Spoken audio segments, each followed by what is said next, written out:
Is it time for a mind shift? If you don't know what that means, then join your host, Dr. Clint Haycock, a former evangelical Christian pastor and Bible college teacher of over 20 years, along the journey of deconstruction and reconstruction of faith, life, religion, and spirituality.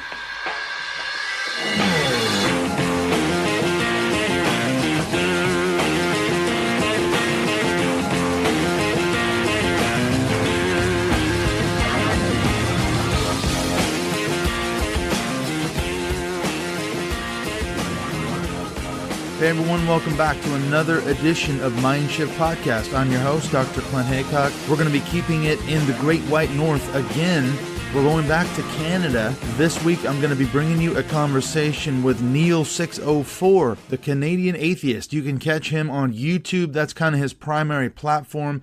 If you do a search on YouTube for Neil604 Atheist, you will find his channel. Primarily, he deals with deconversion stories, and this is something I really wanted to talk to Neil about in this episode today. We go into a little bit of his own backstory, and then I get into the issue of why he started his YouTube channel. Why is he so interested in talking to people who have deconverted, as it were, or we can call it spiritual transitions or divorcing religion? And in fact, speaking of divorcing religion, one of my former guests, Janice Selby, who's also from Canada, she was on Neil's show a while back, so you can go into his archives and check out her episode. Now, speaking of Janice, she's going to be offering another divorcing religion workshop coming up very soon here. If you contact me, I can put you in touch with Janice. If you support Mindshift Podcast on Patreon, there's a way to get a 30% discount for this great second workshop that Janice is now running. And in fact, I've heard from people who have taken her first workshop, and they have said that it was fantastic, super helpful. So if you are one of these people that Neil talks to, one of the people who are walking away from religion, who are divorcing religion, as it were, it does feel like a divorce in many ways. There's a loss of a tremendous amount of investment. We've invested years of our lives in many cases. I know I did. I went to Bible college. I went to seminary. I put in a huge amount of effort and time getting degrees in preparation for ministry. Then I spent years and years as a pastor. And then I did my PhD. We moved over here to the UK. It was about 13 years ago now. I did my PhD. And then I went into teaching. I taught at a Bible college for the next 8 years or so. I taught Bible, theology, missional leadership, all those kind of things. So I have invested basically my entire adult life into either preparing for ministry or being in ministry. So walking away from that, it's basically the loss of all of that investment, time, money, effort, energy, all the relationships that go along with that. So if that sounds like sort of your experiences,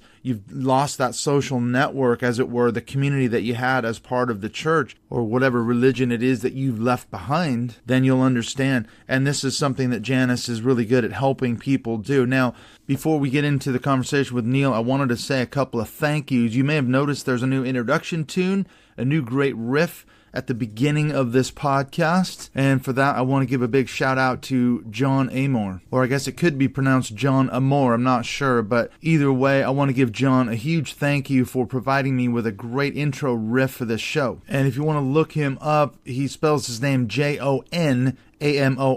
You can look him up on johnamor.com. That's a great riff from his song 24 Hours. I wanted to rock it up a little bit because I'm into rock and blues and all that. Now, I've seen John a few times at some of his gigs over here in Chester, which is not far from where I live now in North Wales. In fact, he's coming up again in I think October, so I'm looking forward to going and catching his band again. But take a look at johnamor.com if you want to check out some of his music. It's kind of bluesy rock, really good stuff. So thanks to John for hooking me up with some great music. And then speaking of thank yous, I wanted to give a thank you to Michelle Oni Snyder. She is our latest Patreon supporter, so thank you, Michelle, for being a great supporter of Mindshift Podcast. I wanted to also thank Craig Alvin. You may have noticed, hopefully, that the audio quality of this podcast has gotten better, and we have Craig to thank for that. He popped up a couple of weeks ago on Facebook and said he had some tips for helping me improve the audio quality of the podcast, so I'm working through some things that make the quality sound better. In fact, I sent him the file for this conversation with me and Neil, and he helped clean it up and do some things to it. So hopefully the audio is better there too.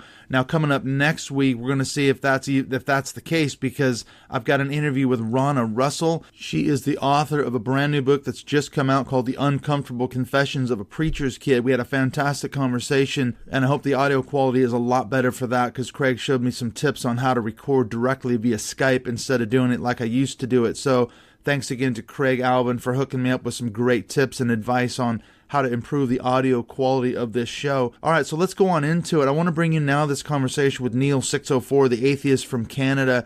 We're going to get into deconversion stories, and maybe you'll find yourself in Neil's story as well, or at least our interaction will be helpful for you if you're on this path of reconstruction, moving beyond just deconstructing whatever religious background you came out of. There's a lot of baggage, hurt, grief, pain, loss, social networks, and all kinds of things that we have to work through. So looking at deconversion stories makes us realize that we're not the only ones out there, that we're part of an ever-growing community, really. So I'm glad to be talking with Neil. So let's get into deconversion stories with Neil604.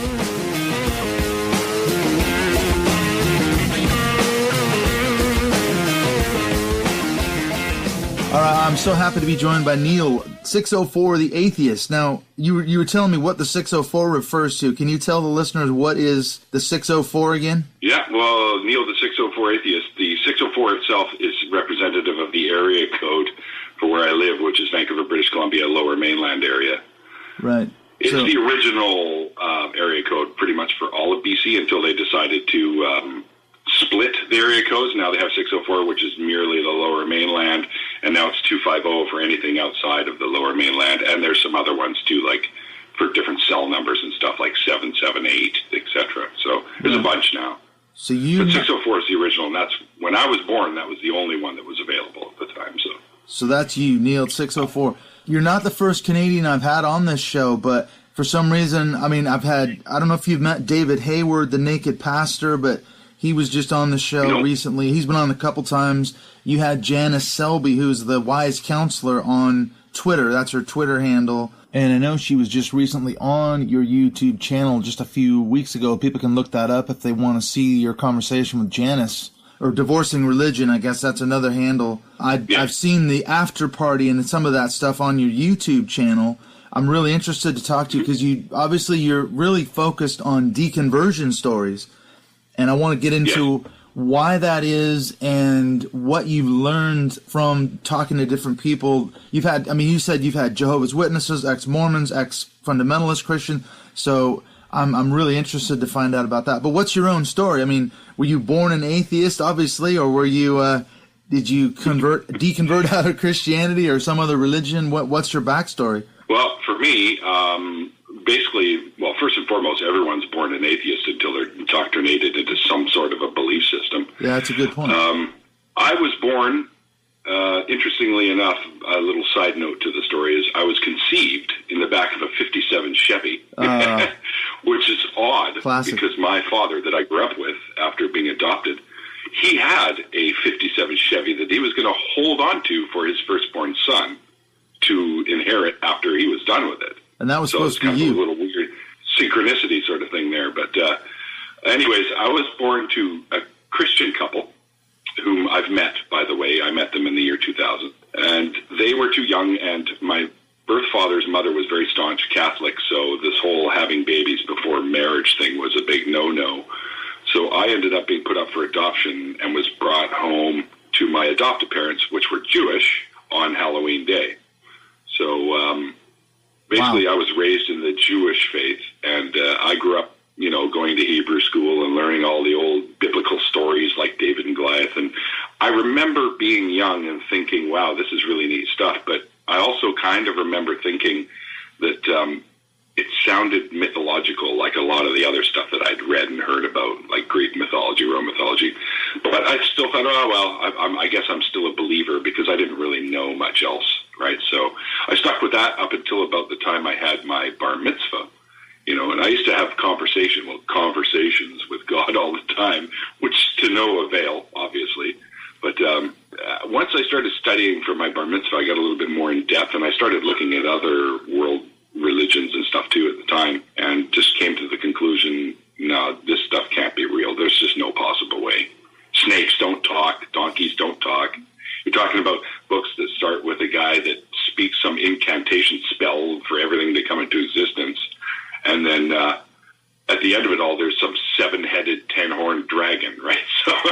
just like, there's no way this shit's real. Can't It can't be be real. real. So I decided maybe I'll investigate something else. And I got into the whole paganism thing in my late teens, early 20s, and was into that for a long time. I tried spells and stuff, and that didn't work. Like, one in particular that kind of stood out to me was you need a ceramic bowl, and you put a silver dollar in it, and you catch the reflection of the full moon while it's underwater onto the top of the silver dollar, and you speak some bullshit, and then apparently you become wealthier, would bring money into your life. Well, that never happened, and I ended up having to sell my VCR. So, that's no good. After time, I just was like, nah, I don't buy any of this shit. So I just became an atheist. So in terms of all supernaturalism, whether it's demonic or the God thing, you just sacked the whole thing off. So when did you become an atheist? About what age were you around when this is all going down? Well, I think I was an atheist, but I still, even in my mid-30s, I was kind of interested in, afterlife stuff, because I still thought maybe it's possible. You hear the old thing, well, energy doesn't die, it just changes form, which I now know exactly how that happens. We end up becoming food and for the fauna and flora that we fed off of, like Neil deGrasse Tyson said. Mike Tyson.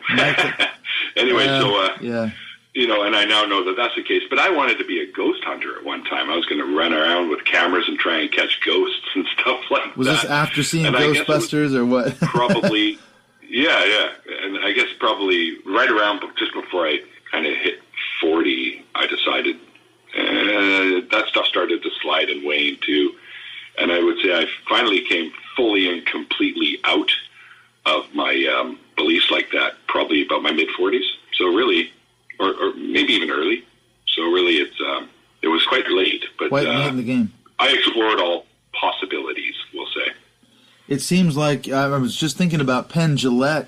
I don't know if you've seen that video that he did. It's on YouTube, where he talks about how reading the Bible made him an atheist. It's quite funny in a way, because have you seen that?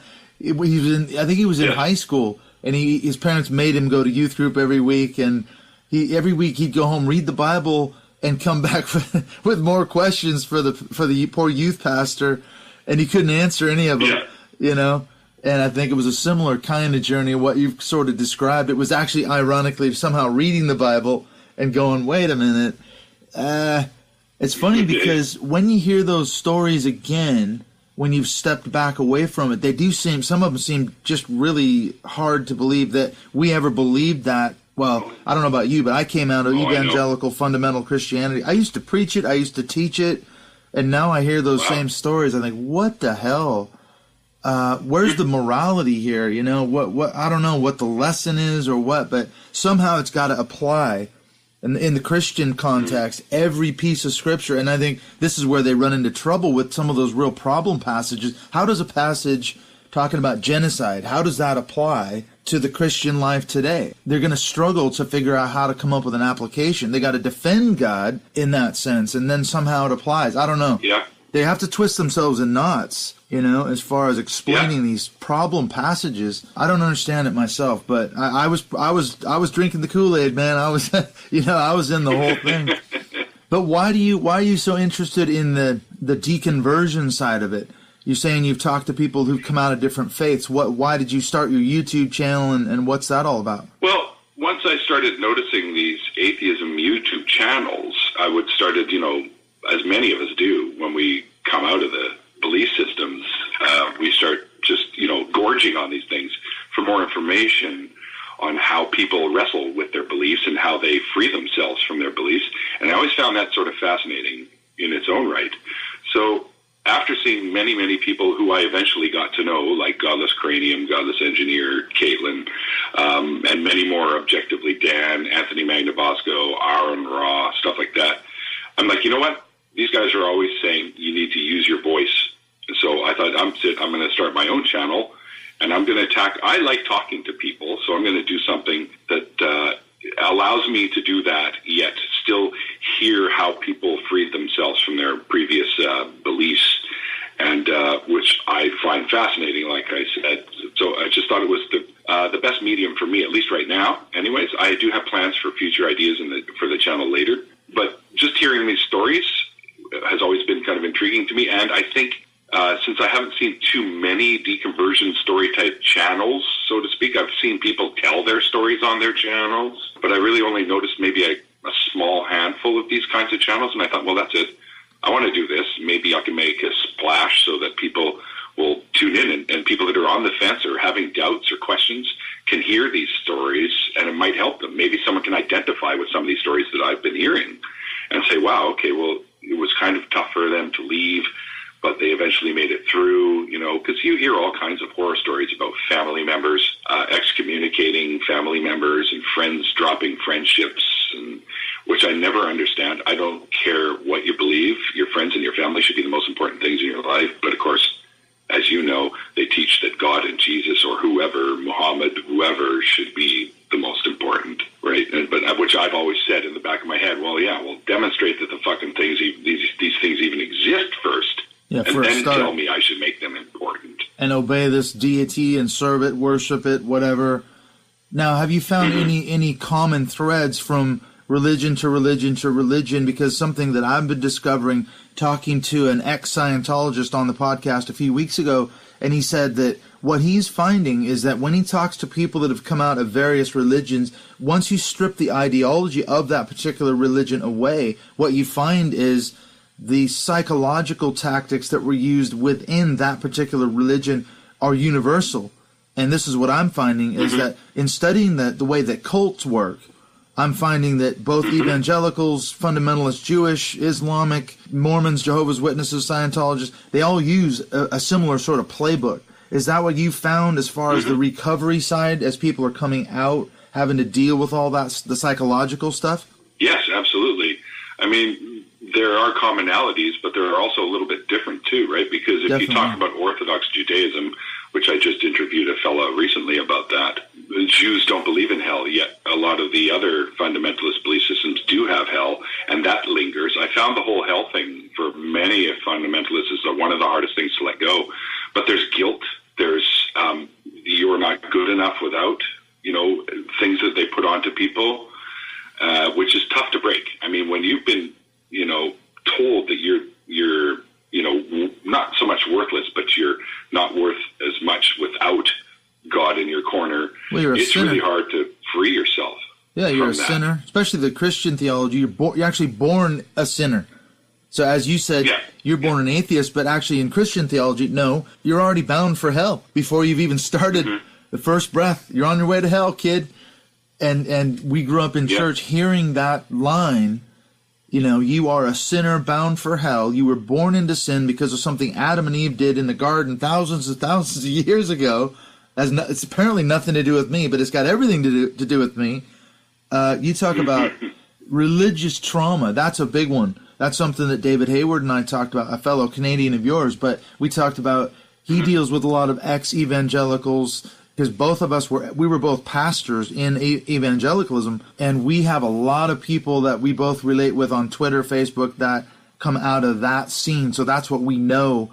And so I'm curious to find out what you found kind of in some of these other religions. How do they stack up in terms of this religious trauma? I mean, you're talking about hell. Have you found anything else as far as what people report to you? Well, when I spoke to an ex-Muslim, he didn't have a problem showing his face on my show, because I think he finally got past the part where with Islam, if you're an apostate and you've left the religion, there's a good chance if you live in a country where it's majority Islamic that you could be killed for leaving. Yeah, right? absolutely. So that's another fear that people it's a very have real to fear. deal with.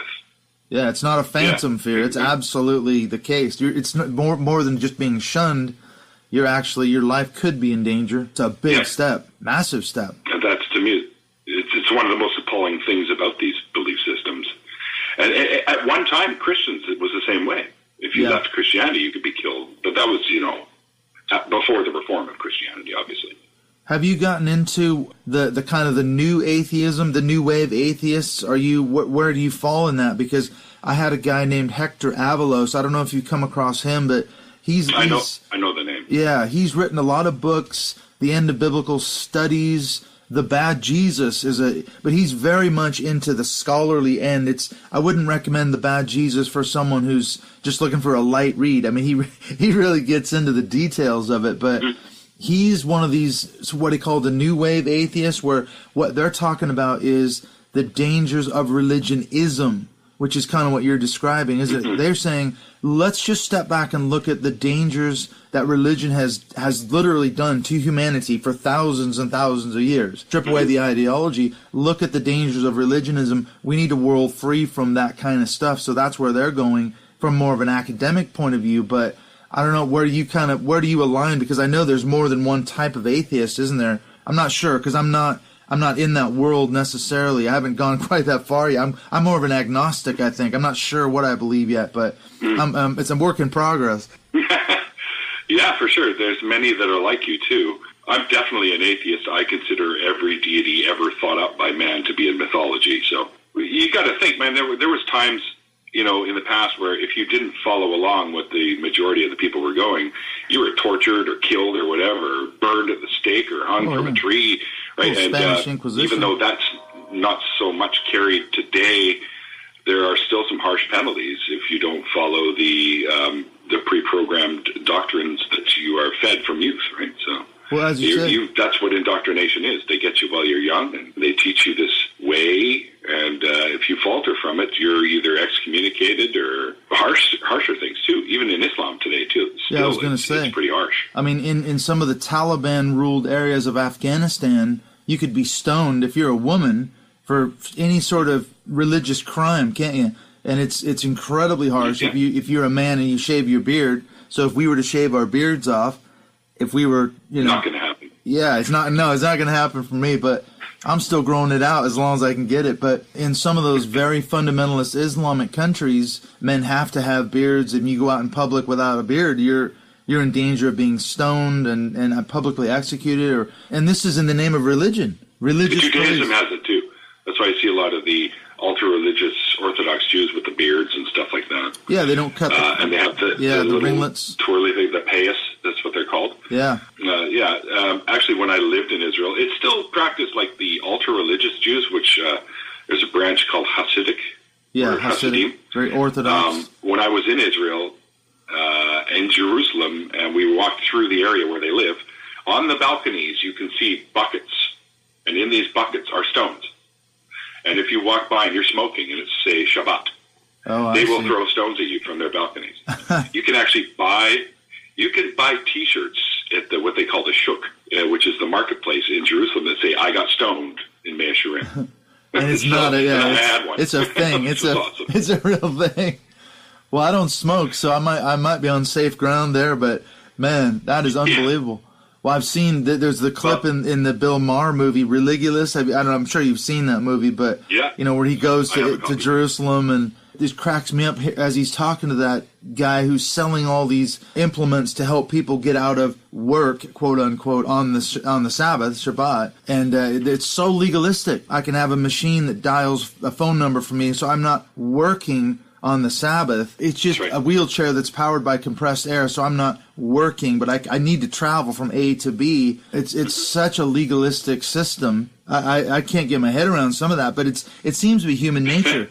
You create a law, and then humans figure out a loophole around that law. So then you have to create another law to close that loophole, and then they find another loophole, and on and on. And this is what Judaism sort of became, isn't it? It's got thousands and thousands and thousands and thousands of laws to close loopholes. Yeah. It's a crazy system. Yeah, I mean, if you're cooking Shabbat meal, the women have automated ovens that turn on at a specific time and last for a specific time. I mean, everything's automated for Shabbat. Another thing, like we were in Jerusalem, I mean, the people, belief systems, but the people themselves are, they're fun people. They're decent enough people outside of the belief system. Because on Purim, which is sort of the Jewish version of Halloween, people dress up and get really, really drunk. So if you're walking through Jerusalem and there's a party going on and somebody sees you, they will literally run out there and grab you and pull you inside the building and stick a bottle of wine in your hand and say, come on, party with us. It's Purim, right? I can get behind that. Shit-faced. It's pretty funny, actually. Yeah. The one time a year when you can actually do it. Like Steen, and they did that to me. and some friends. And some friends. Well, I was watching a documentary. This is the thing, though, going back to this belief in God. Speaking of Jerusalem, I saw a documentary. It was on PBS called Jerusalem, God's Address. I don't know if you've seen this, but this is a fascinating documentary. What it is people from all over the world write letters to God, care of Jerusalem. And I mean, they receive thousands and thousands of letters a day, and I don't know how many in a month. And it struck me that these are people from, I mean, all walks of faith, Muslims, Christians, people who, worship whatever. And they write, it just says, to God, care of Jerusalem. And it gets there to the post office. And there's all kinds of stuff. God, I need help finding a job. God, I need help with my marriage. Whatever the request is. What do they do with all these letters? Well, a lot of them, they end up printing them off on a bigger piece of paper, and then they fold them up, and a guy goes out every so often and sticks them in a crack in the Wailing Wall. And then they're in there for a certain amount of time, and then they come tear them out, and they put it in the recycle bin. But it struck me that people are incurably religious. Why are they writing letters to God if there's no God? What is that about? What's that dynamic? Why are they so desperate for God to help them? I think you just said it. They're desperate, so they'll try anything. Literally. I mean, I've stuck a couple of notes in the wall myself. Right. I've been there, so. But you didn't get any response. But I did it as a lark, basically. Right. I didn't really think anything was going to happen. But why did I just you wrote shit like, cheers, let's have another beer and stick it in the wall, right? Well, you got your wine on Purim, really. So maybe that was an answer to prayer. Hey, you got your bottle of wine. See, God works in mysterious ways, man. You're going to become you're converted now. That did it. Oh, yeah. That did it. Yeah, I tell you what, if a mug of unending beer popped in front of me right now, I'd be a believer. Yeah. You'd be a believer. God has a vested interest in keeping you drunk. Well, it's what Martin Luther said, isn't it? It's something like beer is good because when people get drunk, they don't sin, and so let's keep drinking beer or something to that effect. So I know Martin Luther, he liked his good German beer, so he couldn't have been all bad, I guess. I don't know, but he launched the Reformation anyway. But what are people doing when they stick those notes in the Wailing Wall? Is that it's like a prayer? Is that what they're doing? They're writing their prayer requests and sticking it in the crack. Why the Wailing Wall? Is that like a most holy place? Is that what it's about? It's the last remaining wall from the Second Temple. Right. Or so they say. Yeah, Solomon's Temple. Or Herod's Temple, yeah. It's like making a wish. Yeah. That's me. It's the same. It's the letter to Santa Claus. That's what struck me about these letters to God. Exactly. If you put Santa Claus on the title instead of God, that's what you're describing. But now, going back to this atheist thing, it seems like some atheists they're pointedly arguing against God. They've been. I don't know what you think about this, but it seems like there's different kinds of atheists, isn't there? Some who are they're on a rampage. They're going to disprove the existence of God. They're very militant. Do you see yourself in any sort of that spectrum? You're not actually like trying to deconvert theists, are you? I'm not. It's not your mission, as it were. This is sort of a tough one because I'm not necessarily trying to deconvert people. What I'm doing is giving people stories and materials to use if they are having doubts. And if they end up deconverting because they've heard a couple of stories that ring true or ring familiar with them, and they start thinking a little bit more critically, then I think I've done a little bit of good. Yeah. Because I think the less religious this world becomes, the better off we're going to be. Obviously, we're humans, and we'll find other ways to kill each other. That's just the way we are. We've been tribalistic since day one. So, but to make the world just slightly, as much less religious as possible, I guess is a goal. But that's one less avenue people are going to be able to use as an excuse to kill their fellow humans. But I think your approach, it's very similar to mine in the sense, I don't feel like I'm actively seeking to deconvert people. I'm not an evangelist atheist, as weird as that sounds. I'm like you. I'm interested to talk to people like yourself, hear your stories, and then what I found, the feedback I get from people that listen is they say, the part I like the most is hearing the stories, people's personal stories, because I can identify. It's very validating, I think, when someone hears someone else's story and goes, yeah, that's the same that happened to me. Or very, very similar. I'm not alone. I'm not crazy. I'm not the only one who's going through this stuff. So I think it's a good approach. I don't know what's the feedback that you get? Is that kind of the similar things that you hear? Absolutely. I lot of people. I've had a few messages come through from people saying, I really appreciate what you're doing, because I've heard a few stories that ring very similar to mine. It's caused me to think about things a little differently.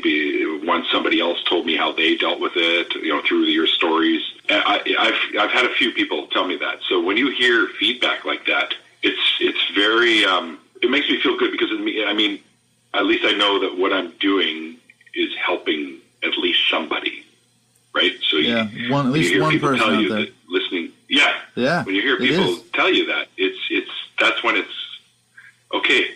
I'm going to keep doing what I'm doing, because you're not sure, right? When I first started doing these, I wasn't sure how people were going to take it. So.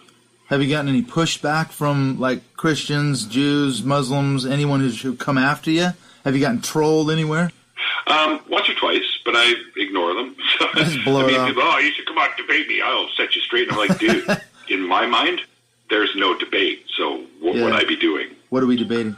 There seems to be this funny thing on Twitter for sure, and I know on Facebook. I don't get as much on Facebook, but on Twitter, there's a lot of these really angry evangelical Christians who see it as their personal mission to, I guess, win us back into the fold, I think that's what they're doing. Sure. And they want to disprove everything, and they want to show us how we're wrong. And a couple of guys have come after me and just started slinging Bible verses at me. And I'm like, whoa, dude. First of all, I used to teach Bible. I've studied all that. I've studied the theology. I probably know it better than you. And second, I don't hold the Bible as my basic frame of reference anymore.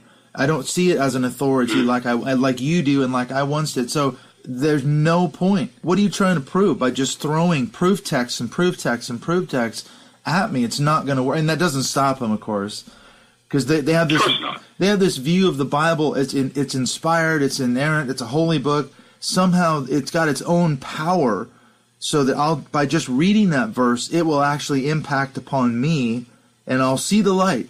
And I think, man, this is magic. It's magical thinking. That's exactly what it is. Magical thinking. Exactly. Do you come across that in other religions, people that you talk to, that same sort of mentality? Oh, sure.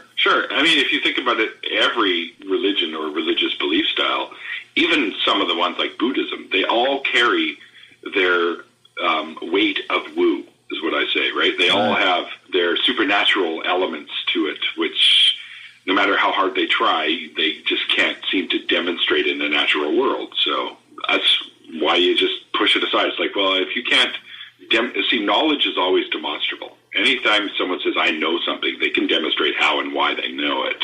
And if someone comes to you and says, well, I know that a God exists, I'm like, okay, well, then demonstrate it, because knowledge is demonstrable. And then they start, like you say, slinging all the... What's that? Prove it. If it's really valid and objectively true, then it should be able to prove it somehow. How do they do it? But then here comes all the proof text then. Yeah, that's right. And it's like, okay, this doesn't demonstrate anything. This just demonstrates that you seriously have fallen for this stuff and you believe it. That's all it demonstrates to me.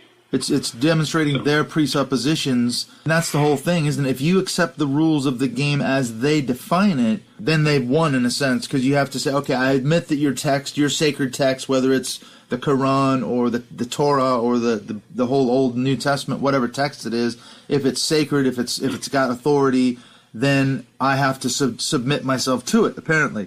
But if I step out of the rules of that game, sorry, it doesn't work, man. I don't buy the rules of your game. And yet that I see myself, that was the game I played for years and years and years. And I think, my God, I'm looking at it now. Was I self-deluded? I mean, do you consider yourself, were you deluded when you were in Judaism? Or did you really ever fully believe it 100%? I think when I was really, really young, I had convinced myself that I fully believed this stuff. But even at the age of like 10, 11, 12, when I started focusing in on studies for bar mitzvah, I started to part ways with that sort of thought. And definitely after reading other religious books and seeing the similarities, that kind of thing, and then learning about the stories that the biblical stories pilfered from. Right. Yeah. One example being the Noah and the Epic of Gilgamesh. That just solidified it for me in my late teens, for sure. I was just like, there's no... I mean, and there are other stories that have been pilfered from other, even older stories, right? So Yeah, many civilizations have those stories, don't they? Ancient Near Eastern civilization. They have flood narratives and creation myths and all that. And yet, no, the Bible was completely inspired. It's 100% true. It's unique. And this is basically what Hector Avalos does in his book, The Bad Jesus. He says, what you Christian evangelical scholars are doing, you've elevated Jesus and put him up on a pedestal, and you said everything Jesus said was completely original, completely unique. Nobody else ever said anything like what Jesus said. And he goes back and shows, no, there were many people who said things way before, hundreds of years before Jesus ever existed, in Greece and Rome and other places. What about that? No answer. Right. No answer. Well, he's unique. They don't know how to answer it. Yeah, but they're not doing their homework. That's just basically what Hector Avalos is saying. Guys, you're not studying antiquity here. Look at ancient Near Eastern texts. You look at philosophers and things. They were saying love your enemies and things like that hundreds of years before Jesus was ever born. So how is he that unique? Who knows? It's been exalted to this, divine, literally a divine status, isn't it? And that's what I think is once you put it up there on that pedestal and say, we can sell you salvation in our system, now we've got you. We're selling it. You have to buy it from us, and then you're trapped in that system. I don't know what your take on it is, but that's kind of the way I'm seeing it now. This is where the psychological coercion comes in, because once you convince someone, hey, you're going to hell, and then I got to get out of this thing. What do I need to do?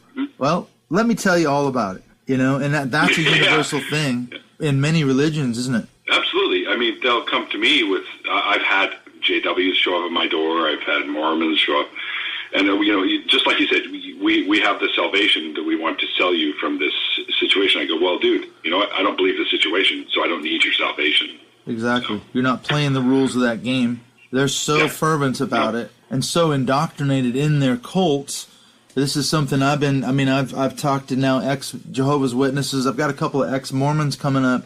It's going to be a very interesting thing. So I guess I'm kind of like you. I'm going down that line and seeing how the stories are similar and yet different. As you say, each one's got a little bit different twists to it. What are some of those differences that you've found? Have you found anything that's really significantly different in the different religions you've talked to, the different people that have come out? With the religion part of it, I think they're all really similar.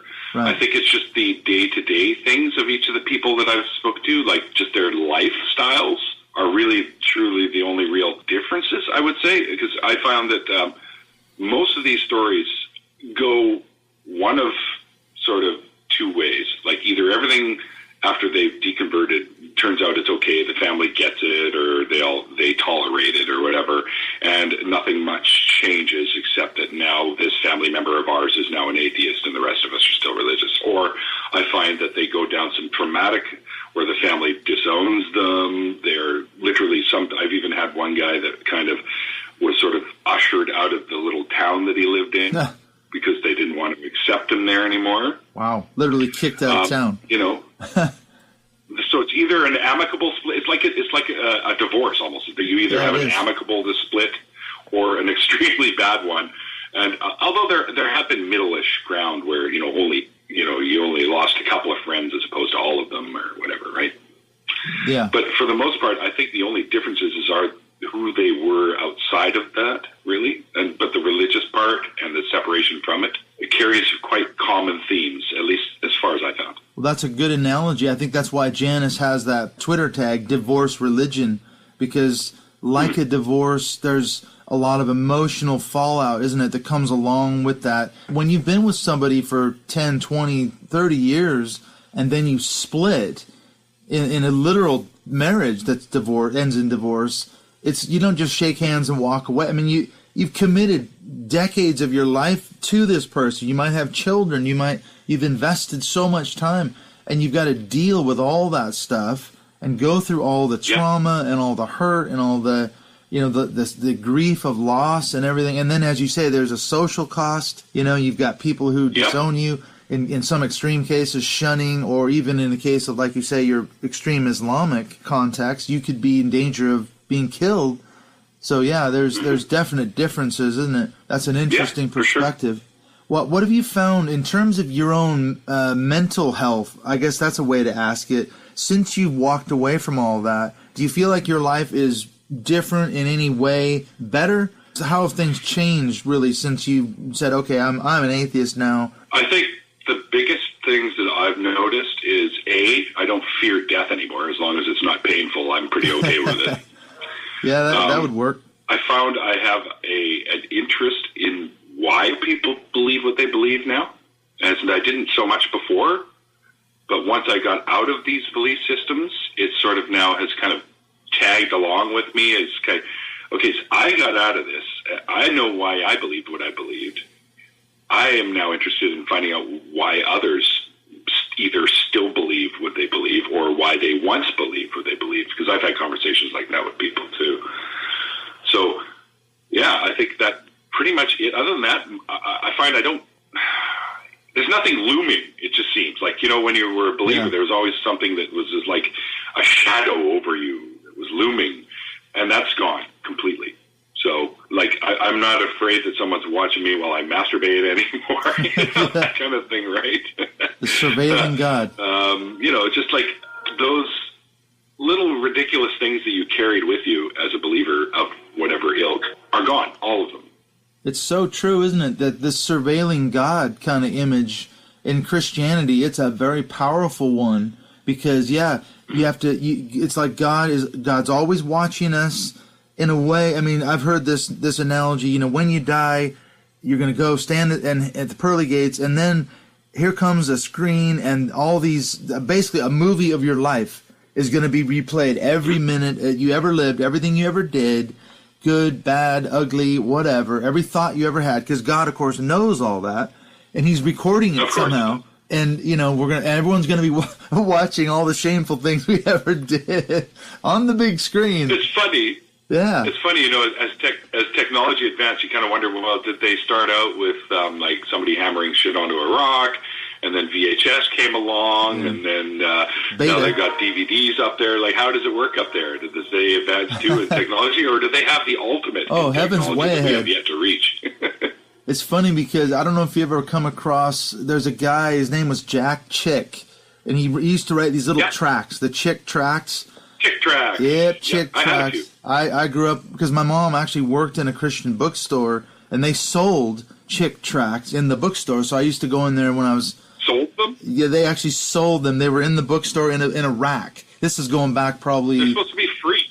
Oh, yeah. Well, maybe they gave them away. I don't know. I was always under the impression they sold them, but there was a rack of these things in the Christian bookstore in Seattle, and I used to go in there when I was waiting for my mom to get off work. I'd leaf through these Chick tracts, and I can remember one where it said, God is recording everything you ever do, and there's this picture of these angels, and they've got video cameras, And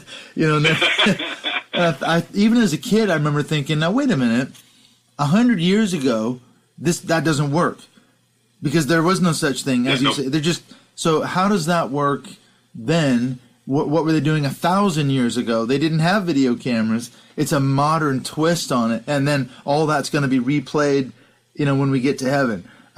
Apparently so. So yeah, good old Jack how's that going to work? Fundamentalist, but he talk about fear mongering. Every tract is all about how so-and-so died and they're in the flames of hell. And, I mean, it's fundamentalism at its finest, really. Sort of the Westboro Baptist Church sort of theology. They're going to picket funerals. In a comic. Yeah, it is. It's like a comical version. But yet it obviously works, I should say, because people are listening, they're believing it, they're drinking the Kool-Aid, as it were. Well, now, I'm interested to find out, how can people get a hold of you, too? Because you've got a YouTube channel. Are you doing anything else besides the channel? You said you have other plans sort of in the works. Is it okay to talk to you about where you think you're going to be going as far as down the road? I'm going to do probably another series. I'm not sure how many of them I'll do, like chats and stuff like that. But I'm going to be doing a series on altruism in atheism. Like, because we often hear that it's impossible for somebody to have morals without a God. And I want to do a series that sort of has that theme to it, where I want to talk to other atheists that have started charities or have started blood drives like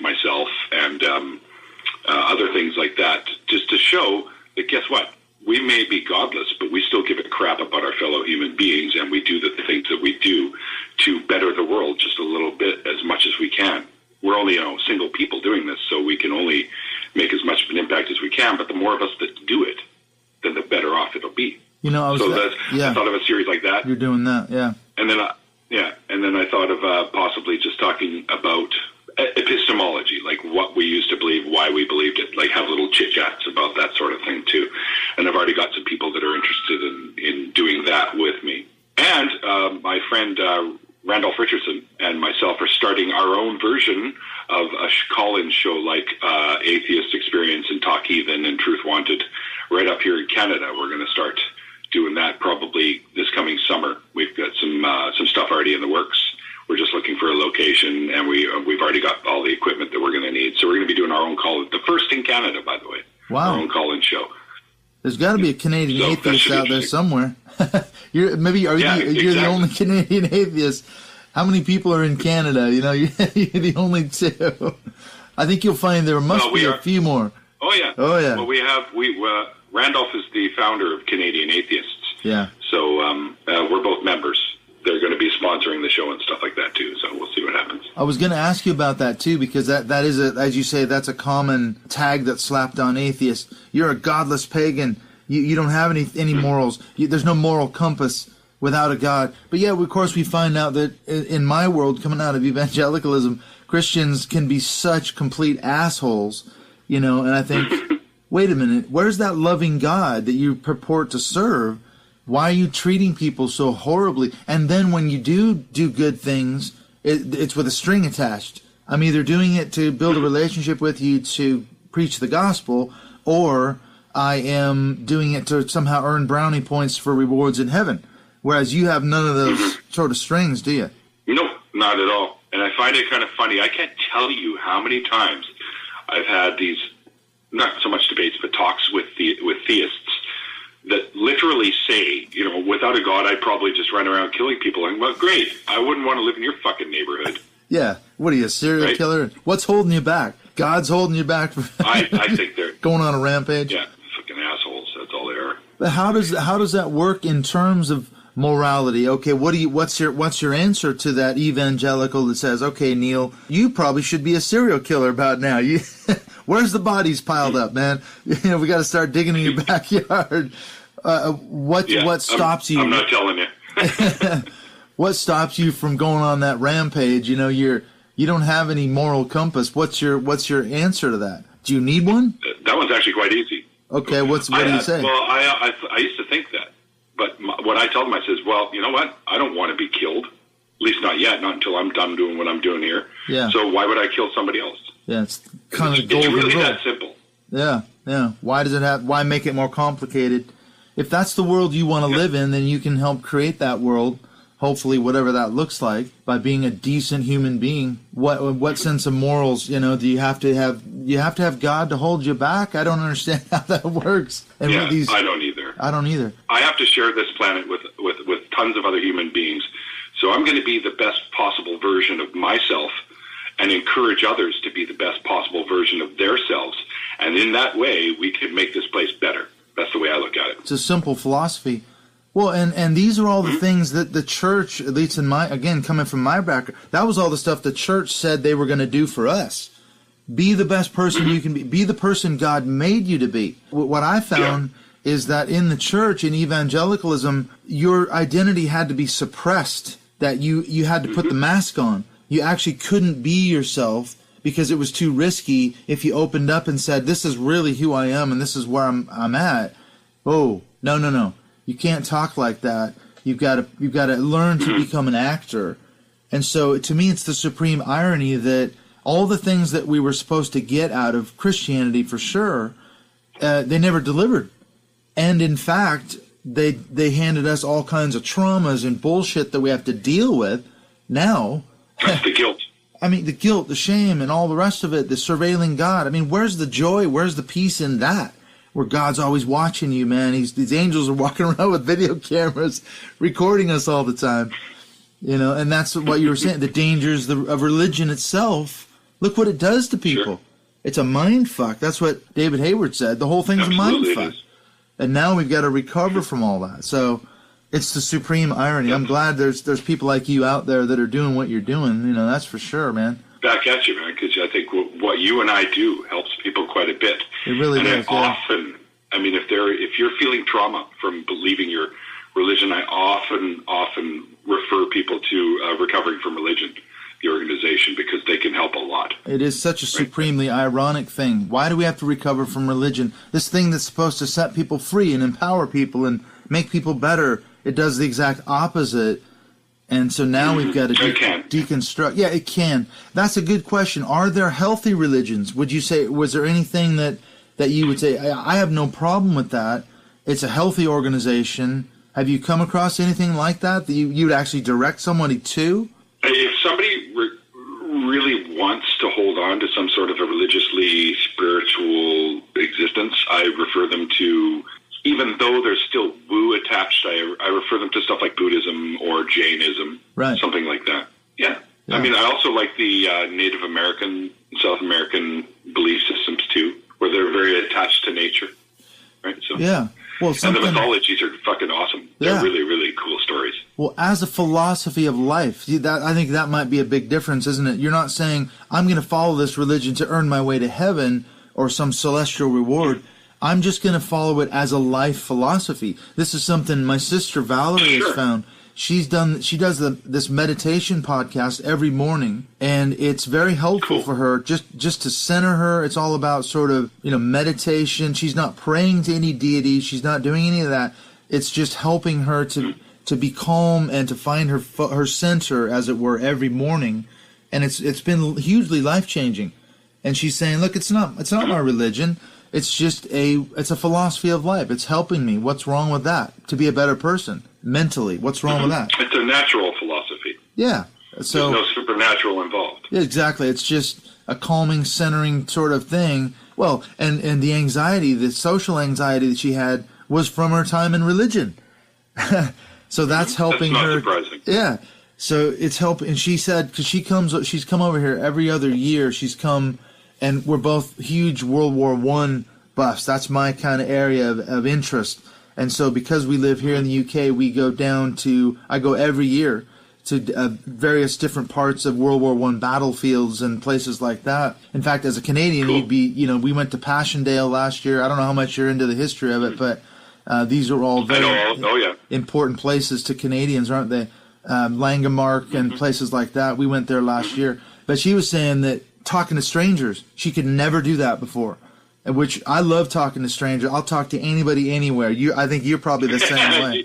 I'll sit down, I'll have a beer, and I'll have a beer in a pub, and the next thing I know, I'm chatting away with the guy sitting next to me, and we're having an amazing conversation about something, But she's noticed that her crippling social anxiety has just kind of gone away because of this meditation. So it's been hugely helpful, man. Well, now I agree. Yeah, I don't want to keep you too long. How can people get a hold of you? Besides your YouTube channel, what's your Twitter handle? What's the best way? Is that the best way for people to kind of get in touch with you? Yeah, I'd say, sub to my channel if you are interested in these kinds of stories. Yeah. I am available on Twitter. I have my DMs open. So it's at 604 Atheist. You can find me there, and you'll find me as Neil, the 604 Atheist. You'll find me on Facebook, just Neil Bernstein. I'm pretty hard to miss, so you'll look at the picture and go, oh, that's him. That's the guy with I'm like you. I got the hair, the mustache, and the beard, and all that. Yeah, epic. It's an epic mustache and beard. I was going to give a shout out to one of my listeners, one of your subscribers, Alistair McCallum. He's one of our Patreon supporters from Scotland. He always comments on your after parties and things. So I've been posting up in our Facebook group that I was going to be talking to you, and he's like, oh yes. I love Neil the Atheist. I subscribe to his channel. He gets in on the after parties. So big shout out to Alistair from Scotland. And so, it's a funny small world. How small is it? I don't know. I know who you're talking about too. He's awesome. Yeah, in fact, he's like us in the sense that where we met on Facebook, we're both into rock and roll, heavy metal, the whole thing. That's my scene. I played in bands for years and years, so we agree on our musical styles. I need a bass player. I'm a drummer. We need a bass player. Oh. Isn't that always seemed to be it? Right? I know. Why is it that way? Bass players are the hardest ones to find. Yeah. We've got a band that because all the good ones. That's the good ones, yeah. Well, we had a band in North Wales for about 5 years. We played like seriously heavy rock and metal covers. We were a cover band. Cool. But I loved it, man. That was part of my reconstruction as well, because way back in the 80s, I played in Christian metal bands. That was my scene. You know, we were going to evangelize the world through heavy Christian metal, like Stryper and all those guys, you know. But I didn't quit playing drums, but I kind of walked away from all that. But then I picked it up about 10 years ago over here, and I thought to myself, why wasn't I back into this? This is the music I've always loved. I love playing it. This is who I am. So that was a huge thing for me. I mean, I don't know about you, but are you a guitar player? Is that what you play? Music's been my life for years. Oh, yeah. No, I'm the vocalist. Oh, right. So I'm the singer in our band. Actually, if anyone is interested in hearing what we have to offer, we've got about a dozen or so songs on SoundCloud. What's the name of the band? The band is Liminus. It's Liminnis. We were called Threshold at one time, but there's already a band, Threshold, and they threatened to sue us. Oh, so that's not good. I thought, okay, I was into ancient languages at the time, so I looked up what threshold might be in Latin, Latin, and I couldn't find anything that sounded cool enough. But on the threshold is what Liminus means. So yeah, you're still in the ballpark. It's funny, isn't it? Trying to pick a band name, that's the hardest thing. Our band was called Black Sunrise, and we thought this was a cool name. But then we found out, of course, there's 100 other bands called Black Sunrise. Yeah, it's hard. But not here in the UK. There's one out of Denmark or something like that. We thought, I think we're safe. You know, we didn't, nobody threatened to sue us or whatever. Plus, we were just playing covers, so we weren't, infringing on anyone's territory. But yeah, now I only play a couple times a year, which is really a bummer, because I wish we played more. But, like most bands, we ended up breaking up and doing the whole big band fight and all that, and I'm sure you've been through that many a time if you've been around music. It was never anything hostile, just members came and went. That's what it is, yeah. There's only 2 members in my band right now that are the original crew. My lead guitarist passed away last year. Oh, man, I'm sorry. Yeah, that was a hard one to swallow. But he hadn't been playing with us for a while because he moved over to Vancouver Island. So we had restarted with a newer bass player that we had who ended up going on guitar, and my old guitar player's nephew ended up coming play bass for us for a while, but he's in and out of the province too much to last. So, yeah, we're once again looking for a new bass player. Well, I'll tell you what, how about this? Let me throw something at you. I'm coming to Seattle for 3 weeks in July, right? So at some point, I could either come up to BC or a caravan come down. I've got a drum kit there, but I've also got a cajon. Okay, I left it there when I was there last time. Now, my friend Big Steve, he's the guy that recorded our podcast. We did a bunch of gigs together in the Seattle area. We did open mic nights and things, and he does acoustic stuff. And I was just on the cajon backing him up. So we're going to be doing some more of that. So maybe that we might be collaborating at some point. You never know. That'd be fun. That would be fun, man. So hopefully I will see you in July. Either I come up to BC and I'll meet Janice and some of the other people up there, or maybe we can figure out, because I want to do a live podcast in Seattle. So maybe there's something. We never know. But I'll keep in touch and we can figure something out. Cool, man. Well, listen, I've really appreciated it. I've absolutely loved meeting you. Thanks again to Alistair for connecting us up, man.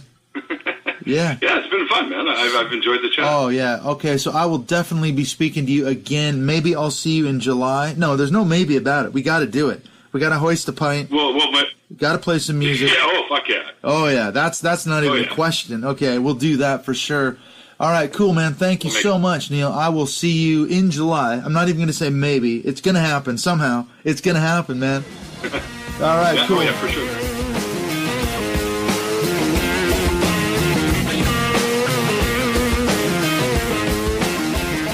Well, I hope you enjoyed that chat with Neil604. I definitely did. I enjoyed meeting Neil because, first of all, as I said in the end, we're going to be getting together. When I go to Seattle, I'm going to be there for about the first 3 weeks of July doing some work for some friends.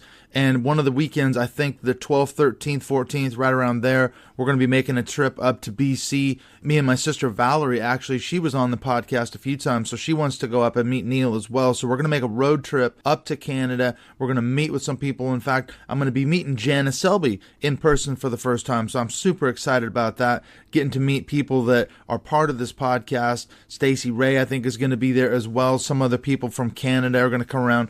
And if you're in Seattle, by the way, in that time when I'm in Seattle, we're going to be doing another ex-evangelical gathering, a get-together. We're probably going to go out to dinner. We're going to have a good time. Every time I've been to Seattle, we've done that. We've had a great gathering of, 5, 10, 15 different people that have come out, getting to know each other, have a few drinks, have a few laughs, but telling each other's stories. It's a good, supportive community. So look for some notifications coming up as we get closer to July. If you're in the Pacific Northwest area, you can either come up to Canada, make a road trip, and be a part of our live thing on the 13th, or we can meet up in Seattle when we do some sort of get-together. So that'll be really cool. All right, so don't forget, coming up in 2 weeks is my conversation with Ronna Russell. If you want to check out her book, you can go to ronnarussell.com. The Uncomfortable Confessions of a Preacher's Kid. Get a little bit of a preview about her story. You can buy that book on Amazon. You can also buy it through my Amazon affiliates page. If you want to help support the podcast, you can go to my website, preachersforum.com. You'll see a link for the Amazon affiliates page,